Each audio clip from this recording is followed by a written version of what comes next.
Hello everyone, welcome to home science classes. Home science classes में आपका स्वागत है। कैसे हैं आप?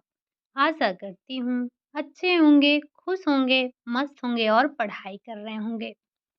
आपको पता है कि हम बात कर रहे हैं होम मैनेजमेंट की, और होम मैनेजमेंट में भी हम देख रहे हैं सेविंग के बारे में। मतलब कि हमें बचत क्यों करना है, बचत की आवश्यकता क्या है, बचत के साधन कौन-कौन से हैं, हमारी चर्चा इसी पर चल रही है। तो सबसे पहले जो हमने इसमें इस टॉपिक में देखा, वो सबसे पहले देखा कि बचत क्या होता है। बचत क्या है? तो कुल आय में से अगर आप अपने व्यय को घटा देते हैं, तो जो शेष आपकी धनराशि बचती है, उसी को हम बचत के नाम से जानते हैं। फिर हमने देखा ग्रास और कैंडल के अनुसार और किंज महोदय के अनुसार बचत क्या है, यानी कि इन दोनों ने अपने अपने आधार पर परिभाषाएं दी थी। फिर हमने देखा कि बचत की आवश्यकता क्या है, हमें बचत क्यों करना चाहिए। तो हमने देखा कि बचत करने के कई कारण हैं, हमारी कई आवश्यकताएं निर्भर करती हैं हमारे बचत पर। इसी में आपने आकस्मिकता देखा, कमाने वाले की मृत्यु देखी, भविष्य में अगर कुछ आपको बड़ा लेना है तो उसके लिए आपको बचत करने की आवश्यकता है। या फिर आपने भविष्य में कुछ अपने उद्देश्य को प्राप्त करने का कोई गोल बनाया है, तो उसके लिए आपको बचत करने की आवश्यकता है। विपन्नता का डर होता है, इसलिए हम बचत करते हैं। सेवानिवृत्त के बाद अपने जीवन यापन करने के लिए हम बचत करते हैं। अयोग्यता की स्थिति में या और भी कुछ ऐसी परिस्थितियां हैं जिनकी वजह से हमें बचत करना होता है। फिर हमने देखा कि बचत के साधन कौन-कौन से हैं, तो आपने देखा बैंक है, पोस्ट ऑफिस है, एलआईसी है, पीएफ है, एनएससी है, आपका शेयर है, ऋण पत्र है और इसी के साथ-साथ आपका किसान विकास पत्र है। ये हमारे बचत करने के साधन होते हैं। तो इसमें भी सबसे पहले हमने स्टार्ट किया बैंक के बारे में। बैंक के बारे में हमने जाना कि बैंक क्या होता है, किन शब्दों से मिलकर बना होता है, बैंक का शाब्दिक अर्थ क्या है, बैंक के फायदे क्या-क्या होते हैं। बैंक के फायदे के बारे में समझा, इसी के साथ-साथ हमने बैंक के प्रकार पर चर्चा किया था। अब इसी में आपने चालू खाता देखा, बचत खाता देखा, स्थायी खाता देखा, आवर्ती खाता देखा, गृह बचत खाता देखा। फिर आपने बात किया पासबुक की, जिसमें बैंक की जो वास्तविक स्थिति होती है उसका पता हमें चलता है। क्वेश्चन पूछा जाता है बैंक की वास्तविक स्थिति का पता लगाने के लिए, या आप किससे पता लगा सकते हैं? बैंक की जो आपकी वास्तविक स्थिति है, तो उसके लिए पासबुक होना चाहिए, चेकबुक होना चाहिए और भी एक आपके कुछ ऑप्शन थे। तो इस तरह से आपका क्वेश्चन बनाया गया था और ये क्वेश्चन आपसे पूछा जा चुका है, ठीक? अब ये तो आपने कल सिर्फ बैंक और बैंक के प्रकार को समझा था, किस तरह से हमारे बैंक में कार्य होता है, इस चीज़ों को भी आपने समझा था। और हमने आपसे कहा था कि खाता खोला कैसे जाता है, इस चीज़ को हमें समझने की आवश्यकता नहीं है, फिर भी हमने बस ऐसे ही ओरली सुन लिया था, ठीक? अब आज की क्लास में हम देखने वाले हैं, चेक के बारे में पढ़ने वाले हैं, ठीक? यानी कि जो आज का हमारा टॉपिक रहेगा, वो आपका चेक रहेगा। जैसे कल आपने देखा था कि चेकबुक किसको मिलता है, मतलब जैसे खाता खोलने के लिए आपको मिनिमम 500 रुपए आपके अकाउंट में चाहिए, उसी तरह से अगर आपको चेकबुक इश्यू करवाना है, तो उसके लिए आपके अकाउंट में कितना पैसा मिनिमम होना चाहिए, एक बार आप मुझे कमेंट करके बताएँगे। और ये हमने कल की क्लास में देखा था। अगर आपने कल की क्लास को सही से लिया होगा, तो आपको याद होगा कि हमें चेकबुक इश्यू करवाने के लिए हमारे बैंक में कितना पैसा होना चाहिए, ठीक? तो ये आप एक बार मुझे बताइएगा। बाकी हम बात कर लेते हैं कि ये चेक होता क्या है? जैसे आपके पास पासबुक होता है, तो पासबुक क्या करते हैं हम? पासबुक में हम जब पैसे को जमा करते हैं या जब पैसे को निकालते हैं, तो उस पर एंट्री करवाते हैं, जिस पे हमारे पैसा जमा होने का समय होता है, पैसा निकालने का मतलब किस तारीख को आपने निकाला था, समय ये दिया जाता है। अभी आपके अकाउंट में कितना शेष पैसा बचा है, ये आपको पता चलता है। जो खाता धारक होता है उसका नाम पता चलता है, अकाउंट का नाम, ये सारी चीज़ें आपको पासबुक पर दी जाती हैं। तो कुछ इसी तरह से आपका चेकबुक भी होता है, जिसे यानी कि जो आपका चेक होता है। तो प्रत्येक ऐसे खातादार को चेक देने की सुविधा प्रदान की जाती है या प्रदान करती है बैंक, जिनके खाते में कम से कम ₹500 जमा हैं। चेक संचालित खाता में बैंक द्वारा दिए गए चेक द्वारा ही रकम निकाला जा सकता है या अन्य किसी रूप में चेक काटने पर बैंक भुगतान नहीं करता है। तो आप उसी चेकबुक से निकाल सकते हैं पैसा, जो चेकबुक बैंक ने इश्यू किया है, ठीक? तो चेकबुक के द्वारा जो जारी एक साख पत्र होता है, जिसमें चेक लिखने वाला व्यक्ति बैंक को आदेश देता है कि उसके जमा खाते में से उसके नाम चेक लिखा गया है। उसे चेक में लिखी जो धनराशि होती है, उसका भुगतान करें। अब ये ज़रूरी नहीं है कि जैसे आपको पैसा निकालना है तो आप ही जाएँ। नहीं, आपका चेकबुक है, जैसे चेकबुक किसी मीना के नाम पर है। हम मान लेते हैं चेकबुक क्या है, मीना के नाम पर है।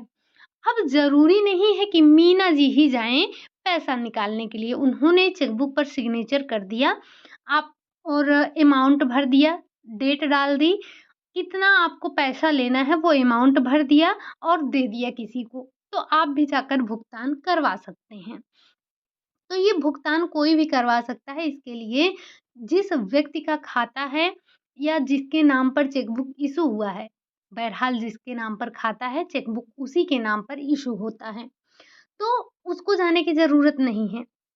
इस प्रकार के चेक में 3 पक्ष होते हैं। जैसे जैसे रुपया प्राप्त करने वाला व्यक्ति जो है और चेक लिखने वाला व्यक्ति, वो बैंक जिसके नाम पर चेक लिखा जाता है, ये 3 चीज़ें होती हैं, ठीक? अब चेक बुक में बैंक के साथ एक प्रतिरूप रसीद भी होता है, जिसे जो जमाकर्ता व्यक्ति है अपने पास में रखता है, ताकि समय-समय पर वो चाहे चेक का हिसाब-किताब भी रख सके।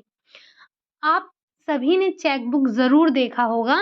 अगर आपने चेक नहीं देखा है तो एक बार आप वैसे मैं यहाँ पर इमेज लगाना भूल गई, वरना आपकी तो बुक में पूरा एक फ़ॉर्मेट दिया गया है, मतलब जिसे हम कहते हैं नमूना जो होता है, वो आपके बुक में दिया गया है। अगर आपने चेक बुक नहीं देखा है, तो आप एक काम करिएगा, कमेंट करिएगा, मैं टेलीग्राम पर उसको आपको लगा दूँगी, आप वहाँ से देख लेंगे, ठीक?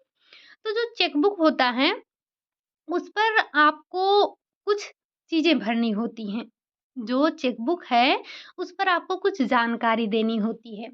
तो जैसे चेक खरीदने जब आप चेक जमा करने जा रहे हैं, तो उसमें आपको कुछ चीज़ें भरनी होती हैं।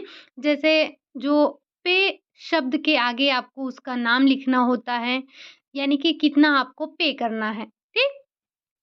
और जो कि रुपया प्राप्त करने वाला होता है, जो पे लिखा है, जैसे पे लिखा है तो उस पर मीना का नाम होगा, ठीक?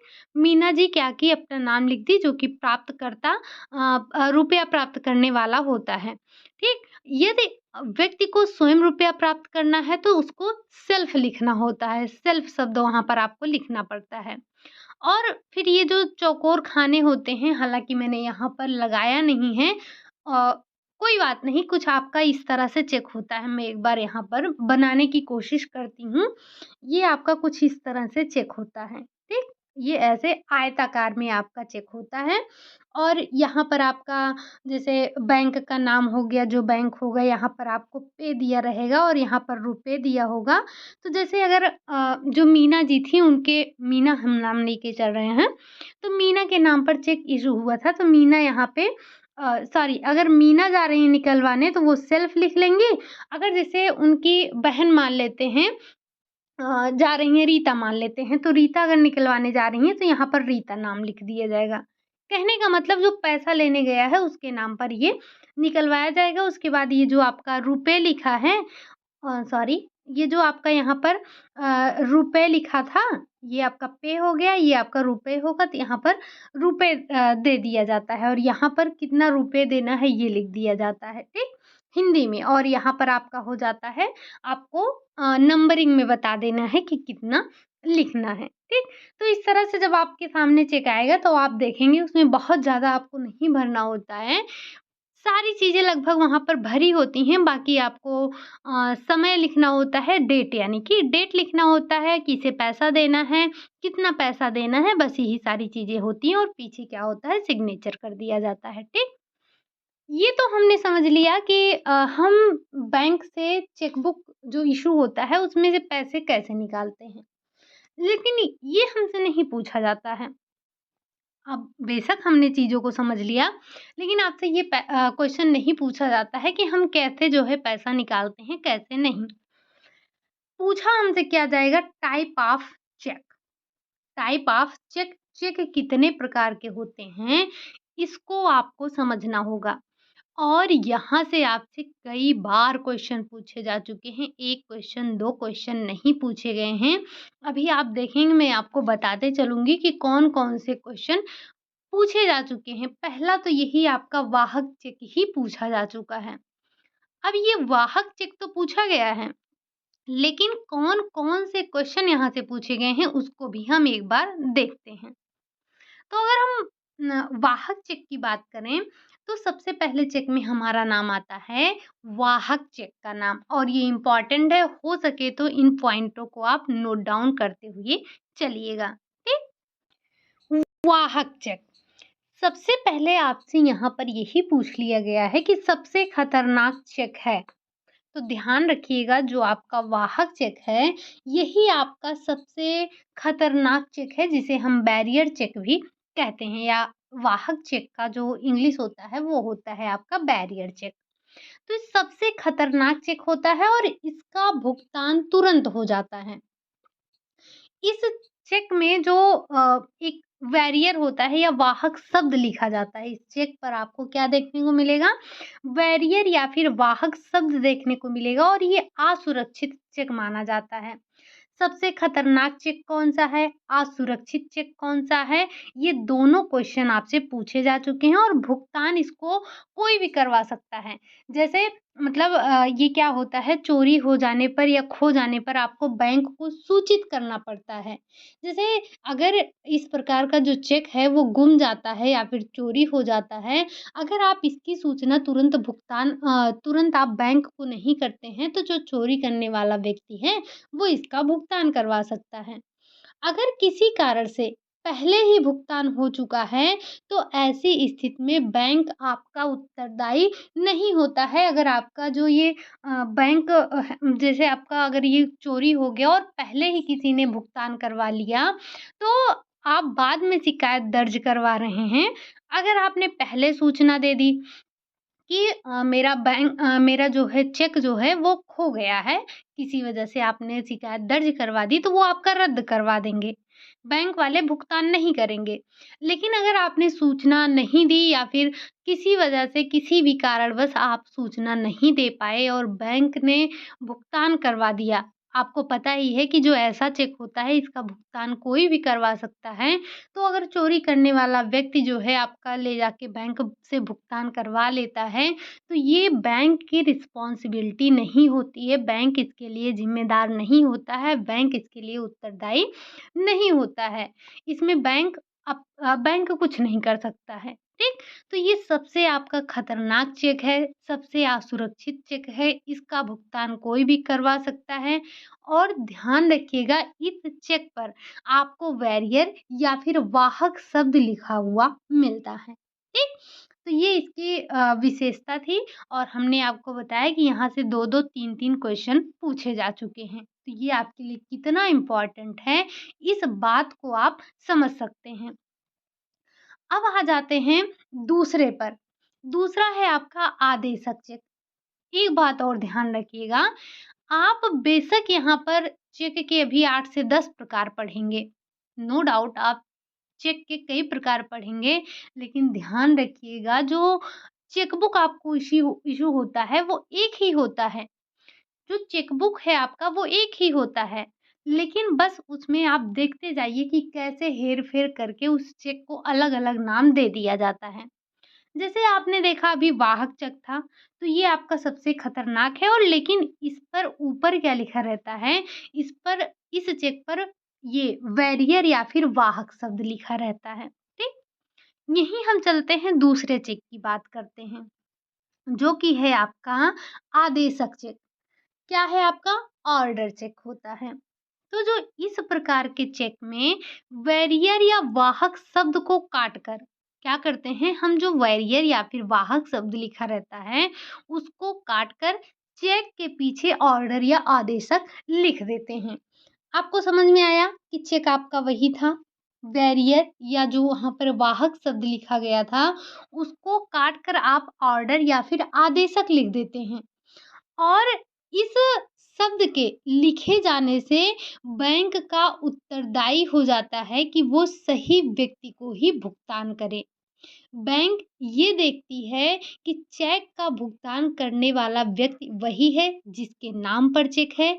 यदि किसी कारण से या कोई कारण हो सकता है कि चेक प्राप्त करना या जो आपका चेक प्राप्त करने वाला व्यक्ति है, वो खुद या स्वयं चेक के भुगतान के लिए नहीं आ सकता है, तो वो किसी और व्यक्ति को पृष्ठांकित करके या वो किसी और व्यक्ति को उसको पृष्ठांकित करना पड़ता है। इसके लिए वो चेक के पीछे उस व्यक्ति का नाम लिखता है, उसे लिखकर उसे धन प्राप्ति करने के लिए अधिकृत कर अपने हस्ताक्षर उसको करने होते हैं। ये आप सभी ने देखा होगा कि जैसे जो आपका चेक है, ठीक? इसमें थोड़ा-सा आगे भी कुछ था। ये आपका क्या होता है, बैंक की ज़िम्मेदारी बढ़ जाती है, ये तो आप सभी ने देखा। और ये आपका क्या होता है, सुरक्षित चेक माना जाता है और ज़्यादा पैसा होने पर जो बैंक है वो आपको कॉल करेगी या मतलब किसी वजह से वो किसी तरह से ये पहले कन्फर्म करेगी कि हाँ, ये चेक आपका ही है, आप ही भुगतान करवा रहे हैं या नहीं। और जो आप व्यक्ति होता है जो भुगतान करने गया है, सबसे पहले उसकी भली-भाँति उसकी क्या होती है, पूछताछ की जाती है, पहचान किया जाता है, उसके बाद ही उसको धन दिया जाता है। तो आपने देखा कि चेक आपका एक ही था। क्या था? चेक आपका एक ही था। चेक आपका एक ही था। पहले चेक पर वैरियर या फिर वाहक लिखा था, तो वो आपका वाहक चेक बन गया और उसमें बैंक की कोई अपनी ज़िम्मेदारी भी नहीं थी, भुगतान कोई भी करवा लेता था, सबसे असुरक्षित चेक माना जा रहा था, सबसे खतरनाक चेक माना जा रहा था। वहीं अगर हम ऑर्डर चेक की बात करें या आदेशक चेक की बात करें, तो बैरियर को काटकर, जो बैरियर शब्द लिखा होता है उसको काटकर हम आदेशक लिख देते हैं बस। फिर वो आपका क्या बन जाता है? फिर वो आपका आदेशक चेक बन जाता है। लेकिन इसी एक शब्द के हेर-फेर से देखिए क्या होता है। इसी एक शब्द के हेर-फेर से बैंक की रिस्पॉन्सिबिलिटी बढ़ जाती है। जहाँ जो आपका वाहक चेक था उसके लिए बैंक आपका ज़िम्मेदार नहीं था, भुगतान कोई भी करवा ले रहा था। लेकिन जो आपका आदेशक चेक है उस पर ऑर्डर लिखा होने की वजह से बैंक की रिस्पॉन्सिबिलिटी बढ़ जाती है। बैंक जब कोई व्यक्ति भुगतान करने जाता है, भुगतान करवाने जाता है तो पहले चेक करता है कि सही व्यक्ति का भुगतान हो रहा है या नहीं हो रहा है। बैंक बैंक ये अपना उत्तरदायित्व समझती है कि भुगतान गलत हाथों में नहीं होना चाहिए और ये आपका सुरक्षित चेक माना जाता है। ठीक? चलिए, अब हम देखते हैं अगले चेक का नाम जो कि है आपका रेखांकित या फिर इसी को हम क्रॉस्ड चेक कहते हैं, यानी कि रेखांकित क्या है या फिर इसी को हम क्रॉस्ड चेक कहते हैं। अब फिर वही आपका चेक है, चेक आपका वही है ये। तो इस प्रकार के चेक में चेक के बाईं ओर 2 समानांतर तिरछी रेखा खींची जाती है।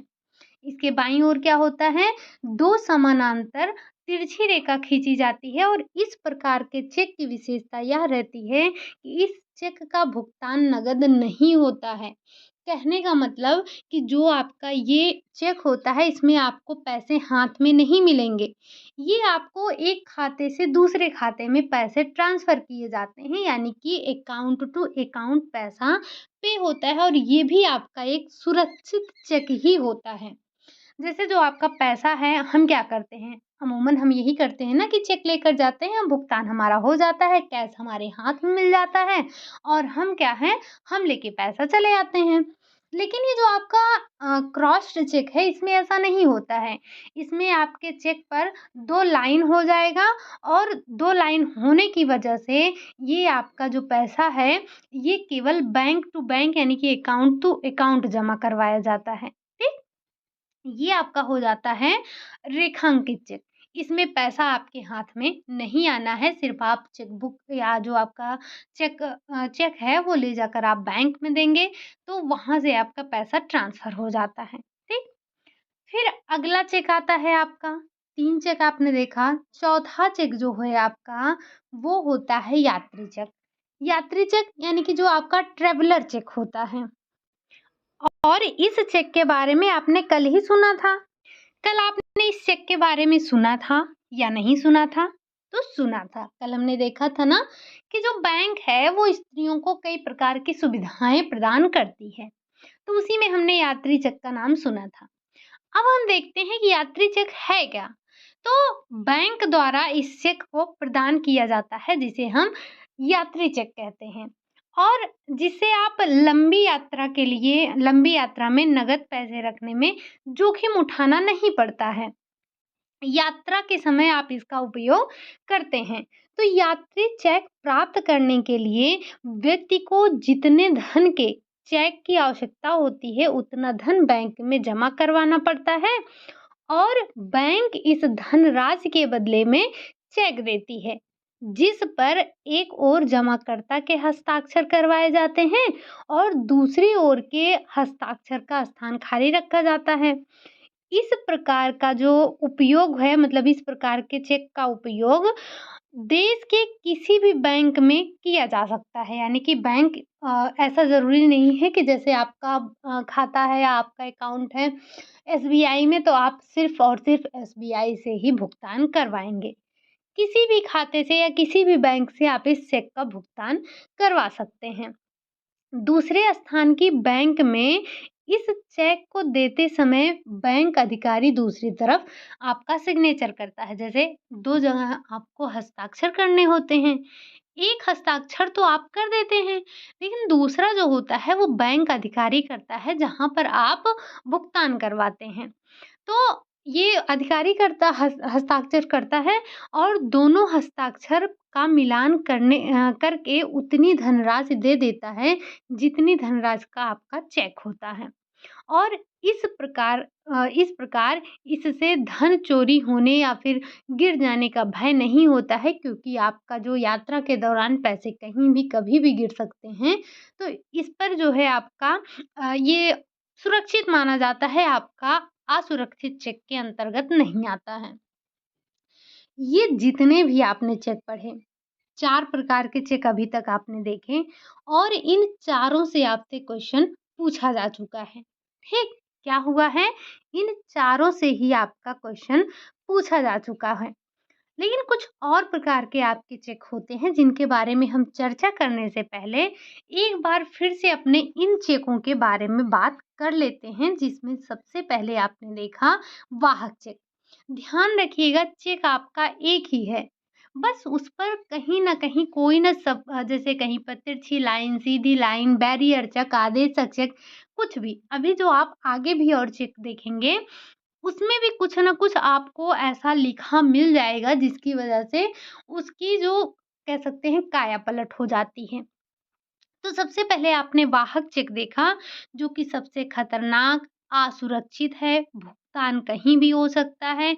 इस पर बैरियर या फिर वाहक शब्द लिखा होता है। चोरी हो जाने पर ये बैंक को सूचित आपको करना होता है। अगर किसी वजह से आप बैंक को सूचित नहीं कर पाते हैं, तो ये बैंक की रिस्पॉन्सिबिलिटी नहीं है, जो भी चेक लेकर पहुँच जाएगा, वो आपका भुगतान करवा सकता है, ठीक? लेकिन ध्यान रखिएगा जैसे आपके पास ये जो वाहक चेक है, अगर उस पे आपने अमाउंट नहीं डाला है, अगर बाकी सिग्नेचर वगैरह आपका हो गया है, अगर जब भी आप चेकबुक लेते हैं और चेक से आपको पैसे निकालने हों, तो आपको इतना अमाउंट लिखना है कि कम से कम उतना पैसा आपके अकाउंट में होना चाहिए। जैसे मान लीजिए आपका चेक गिर गया, किसी ने उसमें भर दिया कि हमें 50,000 चाहिए और आपके अकाउंट में 48,000 ही था, 49,000 ही था, 49,999 ही था, तो वो आपका चेक क्या हो गया? बेकार हो गया, ठीक? वहीं दूसरा चेक हमने देखा आदेशक चेक, जो कि आपके वैरियर चेक को काट कर वहाँ पर वैरियर को काट कर आदेशक या फिर ऑर्डर लिखा जाता है। इससे बस यही शब्द लिखने से बैंक की जो ज़िम्मेदारी है वो बढ़ जाती है। वो अच्छी तरह से जाँच-पड़ताल करता है, उसके बाद ही आपको पैसे भुगतान करता है और ये आपका सुरक्षित चेक माना जाता है। फिर हमने बात की रेखांकित यानी कि जो हमारा क्रॉस्ड चेक है, तो इस प्रकार के चेक में बाईं ओर 2 समानांतर तिरछी रेखाएँ होती हैं ऐसी और इस प्रकार के चेक का भुगतान आप नकद नहीं करवाते हैं, अकाउंट टू अकाउंट होता है, बस और ये सुरक्षित चेक है। फिर अगर हम यात्री चेक की बात करें तो ये यात्रा के दौरान आपको क्या किया जाता है भुगतान करने में आसानी होती है। यात्रा के दौरान आपके पैसे गिरने, चोरी होने या खो जाने का डर नहीं होता है, सुरक्षित रहता है आपका पैसा जितना आपको चाहिए उतना आप भुगतान करवा सकते हैं और ये जो चेक होता है आप किसी भी बैंक में इसका भुगतान करवा सकते हैं, ठीक? ये आपने मुख्य रूप से 4 चेक के बारे में बात किया। अब जो आगे आप चेक पढ़ेंगे, अभी तो ये सिर्फ़ आपने 4 चेक के बारे में देखा, अभी आपको 5-6 चेक और पढ़ने हैं, वो भी आपके लिए बड़े इम्पोर्टेंट हैं। तो अन्य चेकों के अंतर्गत आपका जैसे जो आपने अभी ऊपर चेक देखा, इसमें तो आपने ये देख लिया कि कौन से चेक सुरक्षित हैं, असुरक्षित हैं। अब इनके अलावा भी जो आपकी 4 चेक हैं, इनके अलावा भी कई प्रकार के चेक होते हैं, तो उनके बारे में हम थोड़ा-थोड़ा समझते हैं। जैसे सबसे पहला आपका आता है कोरा चेक। कोरा चेक क्या है? Blank cheque. ब्लैंक चेक का मतलब आपको समझ में आ रहा होगा कि जैसे आपका ब्लैंक पेपर होता है, ब्लैंक उसी तरह से आपका या आपने मूवीज़ वग़ैरह में अक्सर देखा होगा कि क्या होता है जो जैसे आपने ये चीज़ बहुत देखा होगा कि जो व्यक्ति होता है वो सिग्नेचर करके सामने फेंक देता है, लो अपने हिसाब से अपना अमाउंट भर लेना, ठीक? तो ये आपका होता है कोरा कागज़। मतलब इस प्रकार के चेक में कोई धनराशि आपकी लिखी नहीं होती है, जो प्राप्तकर्ता होता है वो अपनी इच्छानुसार इसमें राशि भर कर निकलवा सकता है। लेकिन ये आवश्यक है कि उसमें जो भरी गई राशि है, वो जमाकर्ता के खाता में होनी चाहिए। जैसे कि हमने अभी-अभी बताया आपको कि आप मान लीजिए पापा का आपको चेक बुक मिल गया और आपने क्या किया कि उनसे वो सिग्नेचर करवा लिए और बोले कि लो जितना मन करे उतना पैसा आप निकलवा लो। आप क्या किए भैया बहुत खुशी थी आपको और आप गए चेक में 50,000 भर दिए। पता लगा पापा के अकाउंट में तो 45,000 ही था, तो आपका चेक क्या हुआ? बेकार हो गया। तो ऐसा जो चेक होता है, जिसमें अमाउंट जो है, जो प्राप्त करने वाला होता है, वो अपनी इच्छानुसार भरता है, तो वो आपका कोरा यानी कि ब्लैंक चेक कहलाता है। दूसरा है आपका सीमित राशि चेक। सीमित राशि यानी कि जिसे हम कहते हैं ओपन चेक। अब इस प्रकार के चेक में कोई राशि नहीं लिखी जाती है। जैसे आपने ब्लैंक चेक देखा, ये आपका चेक हो गया और इसमें आपका कोई राशि नहीं लिखा गया है। उसी तरह से होता है आपका सीमित चेक, सीमित राशि चेक। इस चेक में भी आपके राशि नहीं लिखी जाती है, लेकिन चेक के ऊपर धनराशि की सीमा लिख दी जाती है। प्राप्तकर्ता उस सीमा के अंदर की धनराशि भरकर उसे प्राप्त करता है और उस सीमा से अधिक राशि नहीं निकलवा सकता है। जैसे आप ज़िद कर रहे थे कि हमें पिताजी से कि पिताजी हमें आप चेक बुक दे दीजिए और हमें पैसा निकलवाना है। पापा ने क्या किया, आपके चेक बुक पर अमाउंट नहीं लिखा और बोला, लो बेटा जाओ और जी लो अपनी ज़िंदगी, जितना तुम्हें चाहिए उतना पैसा निकाल लो। लेकिन पापा ने भी चालाकी की, यहीं चेक पर ऊपर ही छोटा-छोटा लिख दिया 5,000। मतलब आप जाएँगे पापा के अकाउंट में 50,000 है, कोई फ़र्क नहीं पड़ता। पापा ने यहाँ चुपके से लिख दिया कि 5,000, यानी कि आप 5,000 से ज़्यादा निकलवा नहीं सकते। तो आप क्या करेंगे, आपको उसी सीमा के अंदर पैसा निकलवाना होगा, ठीक? अगर आप उससे ज़्यादा अमाउंट भरते हैं, तो आपका वो चेक खराब हो जाएगा, उसका भुगतान नहीं होगा। तो अगर कोई आपको ऐसे दे रहा है कि लो बेटा, जाओ जी लो अपनी ज़िंदगी, तो एक बार ज़रा आँख खोल कर बड़ा-सा चश्मा लगाकर देख लेना कि कहीं कॉर्नर पर छोटे-छोटे अक्षरों में कुछ अमाउंट तो नहीं लिखा है। नहीं तो पता लगा कि उस पर एक छोटा-सा अमाउंट लिख दिया गया है और हमने तो भर दिया बड़ा-सा अमाउंट। तो वो चेक आपका खराब हो जाएगा, ठीक? 2 चेक आपने देखा, एक कोरा चेक देखा और एक आपने सीमित चेक देखा, ठीक? चलिए, अब हम बात कर लेते हैं अपने अगले चेक का जिसका नाम है पूर्व तिथीय चेक। क्या है? Ante date cheque. अब ये पूर्व तिथीय चेक क्या है? तो जो इस प्रकार का चेक होता है यानी कि जो आपका पूर्व तिथीय चेक है, इस प्रकार के चेक से पहले की तारीख लिखी जाती है या लिखी रहती है। इस प्रकार के चेक का भुगतान बैंक 6 महीने तक करता है, 6 महीने बाद इसका भुगतान नहीं किया जाता है। जैसे इस पर जो आपकी तारीख लिखी जाएगी वहाँ से ये 6 महीने तक इसका भुगतान होगा, लेकिन उसके बाद इसका भुगतान नहीं किया जाएगा, 6 महीने बाद इसका भुगतान नहीं होगा। जैसे आपका एक पूर्व तिथि है ना, उसी तरह से आपका एक उत्तर तिथि होता है। उत्तर तिथीय चेक में क्या होता है? तो जो आपका उत्तर तिथीय चेक होता है, यदि किसी चेक पर आने वाली तारीख लिखी जाती है, तो उस चेक का भुगतान उस तारीख पर या उसके बाद किया जाता है। इस प्रकार के चेक को उत्तर तिथीय चेक कहते हैं। जैसे एक जो आपका पूर्व तिथीय चेक था, तो आपने जो डेट डाला, वहाँ से आपका सिर्फ़ 6 महीने तक भुगतान हो सकता है, ठीक? लेकिन अगर जो आपका उत्तर तिथीय चेक है, जैसे अगर हमने आज कितनी डेट है? आज आपकी है 16 नवंबर। अगर मैंने आपको चेक पर डाल दिया डेट 26 नवंबर, तो आपका 26 नवंबर के पहले उस चेक का भुगतान नहीं करवाया जाएगा। आपका भुगतान 26 नवंबर को ही होगा या उसके बाद 6 महीने तक आपका भुगतान होगा। या 6 महीने क्या उसके बाद की जो तारीख होगी उस पर ही आपका भुगतान किया जाएगा और इस प्रकार के चेक को हम उत्तर तिथीय चेक के नाम से जानते हैं, ठीक? आपने क्या देखा? कोरा चेक, सीमित चेक, पूर्व तिथीय चेक और उत्तर तिथीय चेक। अब हम बात कर लेते हैं निसार चेक की। ये किस प्रकार का चेक है?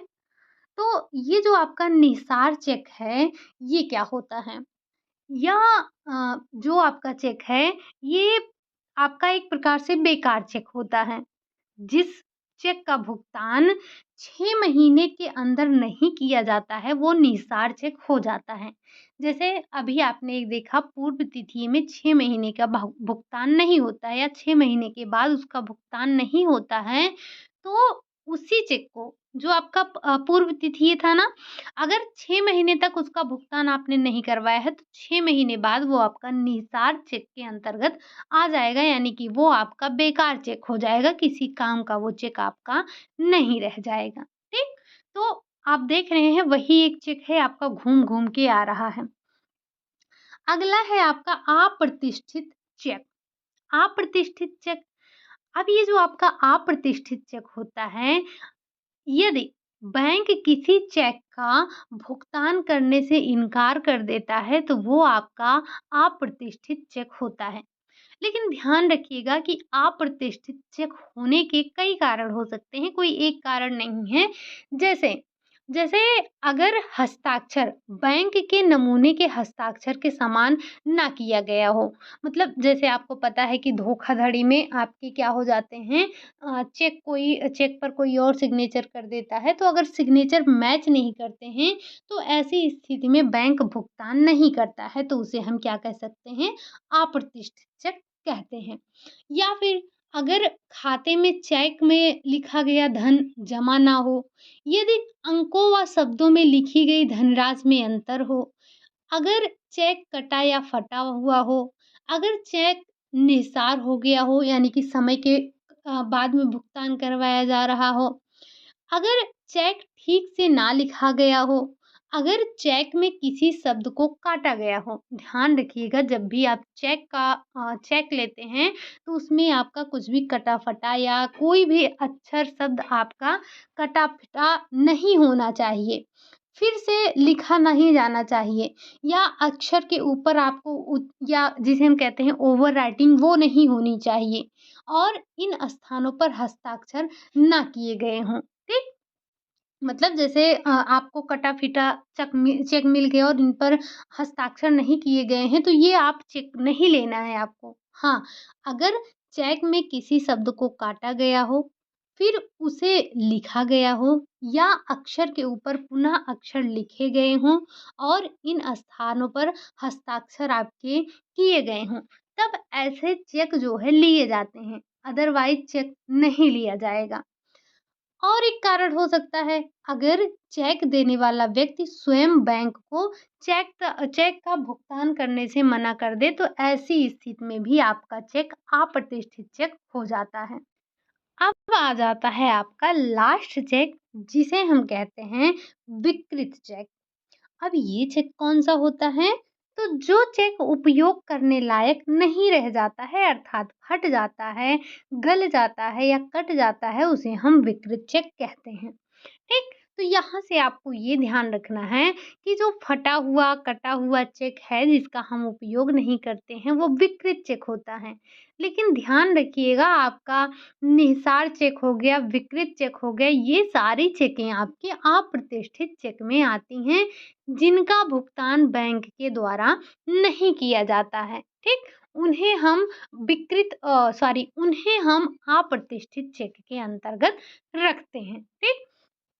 तो ये आपने चेक के प्रकार समझे और आपको पता है कि बैंक में हम धन कैसे जमा करते हैं, कैसे निकालते हैं, अपना खाता कैसे बंद करवाते हैं। हालाँकि इन सारी चीज़ों से क्वेश्चन नहीं पूछा जाता है, फिर भी हम बस ऐसे ही थोड़ा-सा समझ लेते हैं कि हम बैंक में धन जमा कैसे करते हैं। तो बैंक में खाता खोलने के बाद उसमें कभी भी धन जमा करवाया जा सकता है।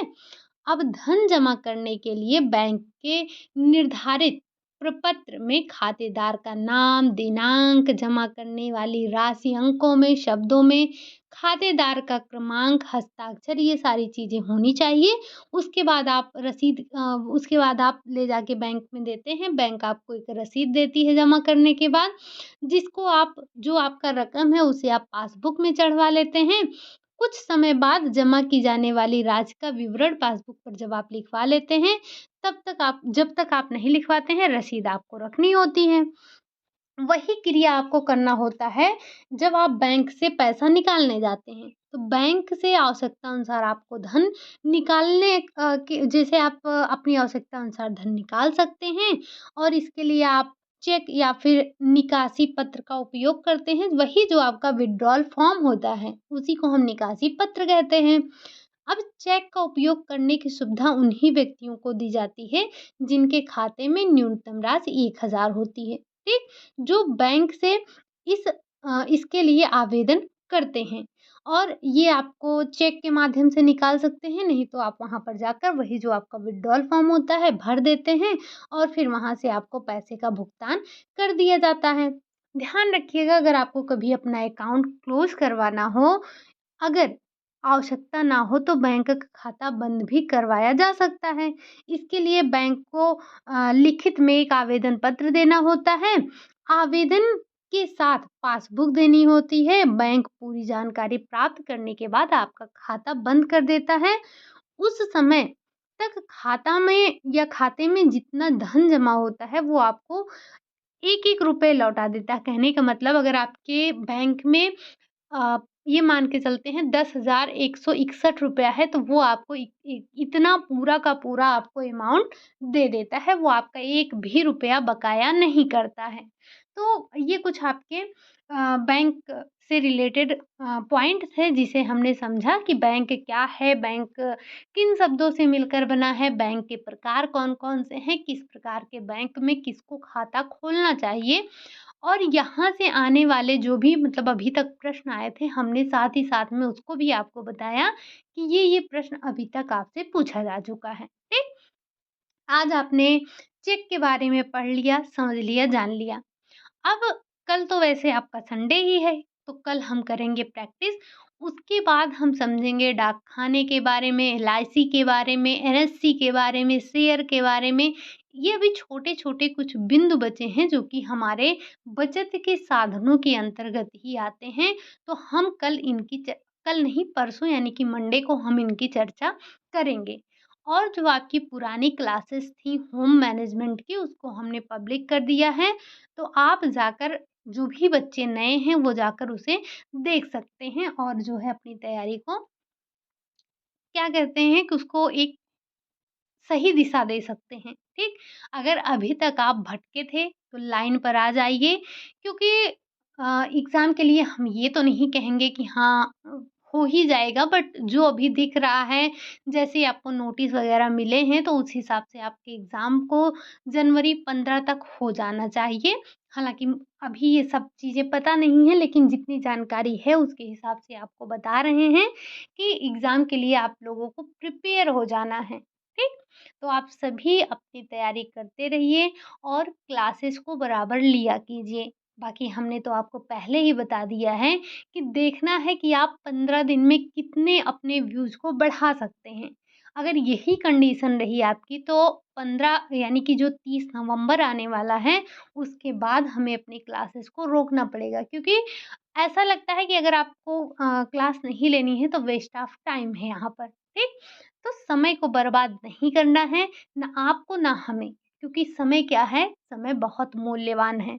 तो अगर आपको क्लास नहीं लेनी है, अगर आपको ज़रूरत नहीं है इन चीज़ों की, तो आप अपना व्यूज़ नहीं बढ़ाएँगे, अगर है तो आप बढ़ाएँगे, उसी हिसाब से आपका काम चलता रहेगा, ठीक? बाकी आज के लिए यही इतना रखेंगे, अगर क्लास आपको अच्छी लगी हो, तो लाइक करिएगा, चैनल पर नए हैं तो सब्सक्राइब करिएगा, शेयर भी करिएगा, मिलते हैं नेक्स्ट क्लास में, तब तक के लिए बाय बाय, टेक केयर।